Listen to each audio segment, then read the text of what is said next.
Welcome to the Endurance for Everyone podcast. Hey guys, Rob here again. This episode is going to be basically Rob's transition setup. So another triathlon specific one.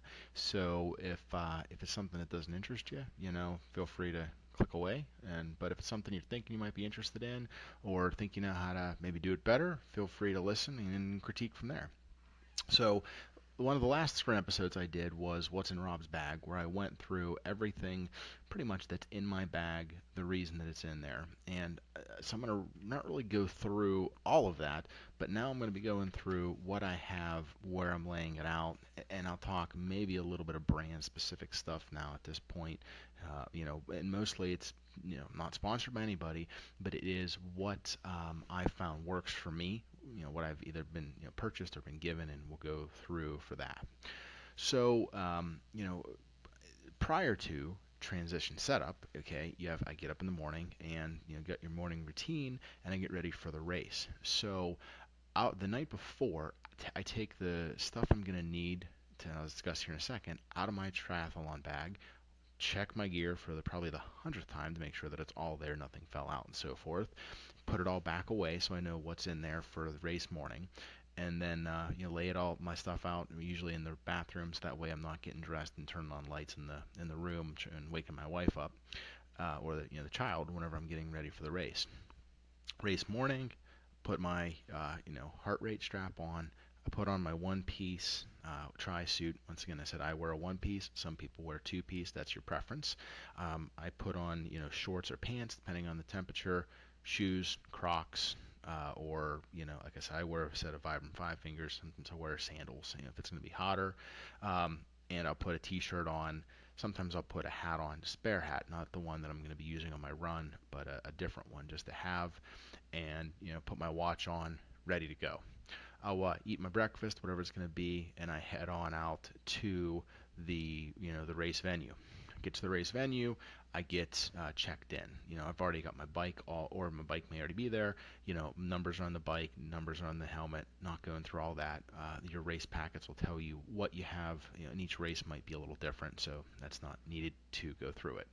Getting into transition, they'll body mark you. Usually it's your age, what race you're doing. So on left calf might say 35, right calf would be an S for a sprint, O for Olympic. And then they'll write your race number generally on your down both, not necessarily biceps, but kind of the outside of your arm.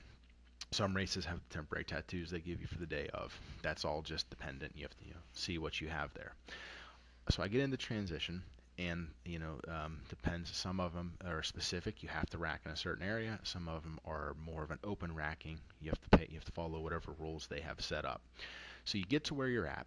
And now I don't want to misquote the USAT rule, but it's basically wherever your number is, you're going to hang your bike. You usually are hanging your bike by the saddle, that's the seat, on there, and then your front tire touches down.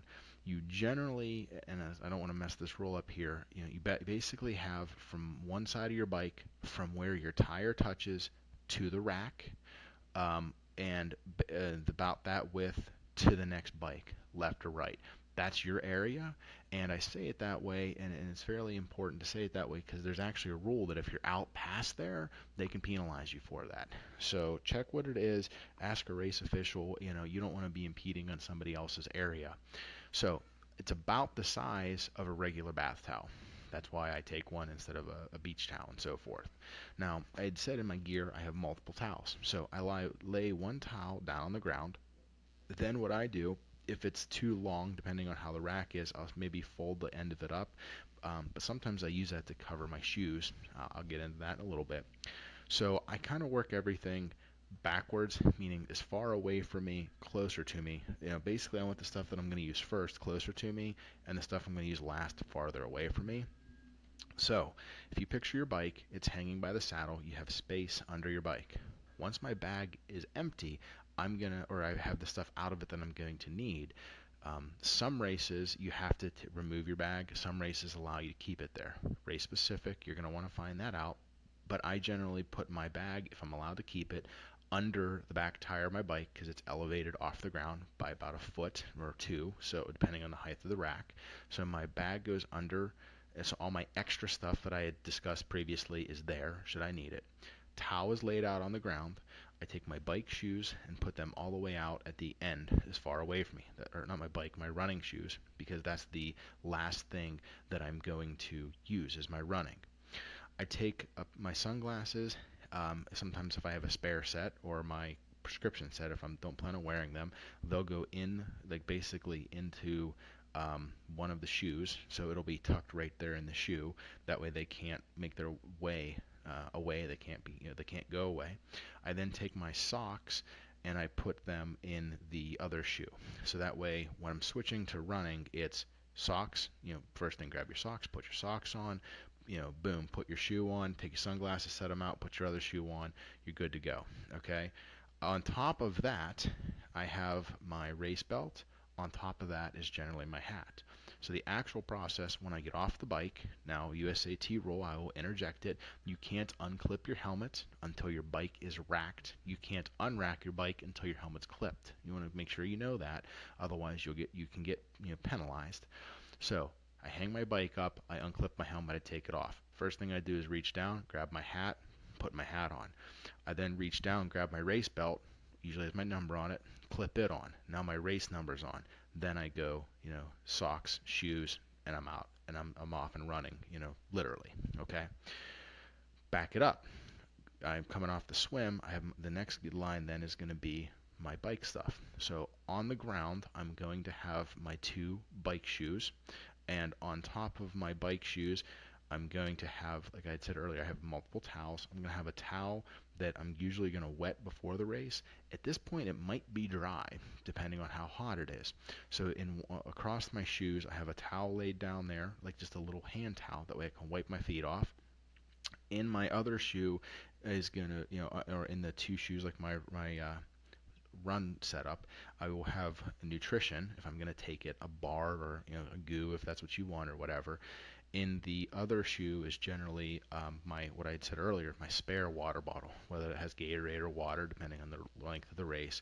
So that way, essentially, I come out of the water, grab my water bottle, take a sip, squirt my towel or my feet if I need it, use the towel to wipe my feet off, and at that point, you can put your feet in the shoes. As you heard me say in last episode, I run my shoes to the line because I'm not good enough to run in them, not good enough to do the flying mount yet. Okay. Now that being said, I put I'm off of swimming. I put my shoes on. That's all I'm really adding. I already have my watch on from this morning, heart rate, my suit, etc. Turn to my bike. I generally lay my bike helmet upside down in my aero bars on my bike. When I had my tri-bike, they were right there built in. My road bike, I have a set of clip-ons. I always lay the helmet in the aero bars. I always lay my sunglasses in the helmet. That way they can't get stepped on, they can't walk away, and so forth. So once again, I put my shoes on. Or I grab them because I'm carrying them. I turn to my bike. I grab my sunglasses, put my sunglasses on, grab my helmet, put my helmet on, clip it. Now I'm ready to go. Shoes are in my hand. I unrack my bike. I take off and I go ride. Okay? That's essentially it. Okay? Now, that's where you've heard me say some of the other extra gear and all that other stuff. If you're doing a longer race, you're going to have some other things that you're going to want to, consider, whether it's actual food versus a bar. If some people like to ride with socks on. I don't ride my bike with socks on, so I'm not worrying about that. But you've also heard me say if you heard the last episode, I have 2 pairs of socks. I always run with socks. And I like to have redundancies just in case. I carry multiple pairs of goggles in case something breaks. I like to know that they're mine. I've worn them. They're adjusted correctly, etc. It sounds stupid. That's why I said I have 2 pairs of socks. I haven't lost one, but I've had a fellow racer that I know. He literally went to put his shoes on, and one of his socks was gone. And now he's freaking out. Like, what do I do? After the race, the guy next to him said, "Hey, by the way, I got your sock here." And the kid took it, not with any malicious intent, but he said, "Oh, I thought the racer directors gave them to us." Which it's interesting. Why would you think somebody's going to come around and just give you socks? But at that, I say socks because he only took one of them. He didn't take both. So that's just something where, like you heard me say, I have my extra stuff in my bag just in case I go to grab something, it's not there and I don't have it, so that way I have it. Um, that's kind of it. It's not a real long thing. The simpler you can make your setup, the better it's going to be. The pros literally have like shoes. That's it. They don't really take or do anything else. But also, pros are probably going to have a team or a van or a support. They're going to have all that extra stuff. You're going to want to make sure you have your stuff and you're going to have it handy. That's also where I had said earlier, and in the previous episode in here, I said towels, plural. I already said I lay one on the ground. I set one there. I sometimes have the third one. Not sometimes, I always do. But it's nice in case it's raining. That way you can, or even once you're done, your stuff is set, you can lay the extra towel across it so that way it covers your stuff. That way if you come up and you see it's all boogered up, you know that somebody might have been in there and messed with your stuff. One, not that there's much you can do with it, but two, like I said, more so, I like to say if it's raining, that way it'll help keep your stuff dry.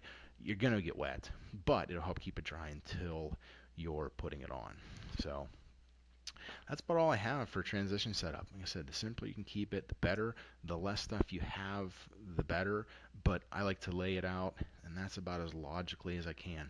One more second rundown, towel on the ground, running shoes out ahead of me with my running stuff on it, bike shoes in the middle with part of my bike stuff, helmets on the bike, sunglasses in the helmet. Can't put the helmet on without putting the sunglasses on. Can't unrack the bike without grabbing the helmet. Just so that way it's easy. It's foolproof almost. That way you're good to go. Hope this was helpful. If it wasn't, I'm sorry. It's just like I said, it's the way I do things, and I wanted to share because it's 10 years in the making for me to get it down to just this stuff. And if it helps you out, or if you have any questions on it, if it helps you out, good. If you have any questions, reach out to me. Be more than happy to talk to you and try to clarify. Talk to you later. Have a good day. If you have comments or questions for the show, send an email to teamE4E at enduranceforeveryone.com. And remember, swim calm, bike strong, and run steady.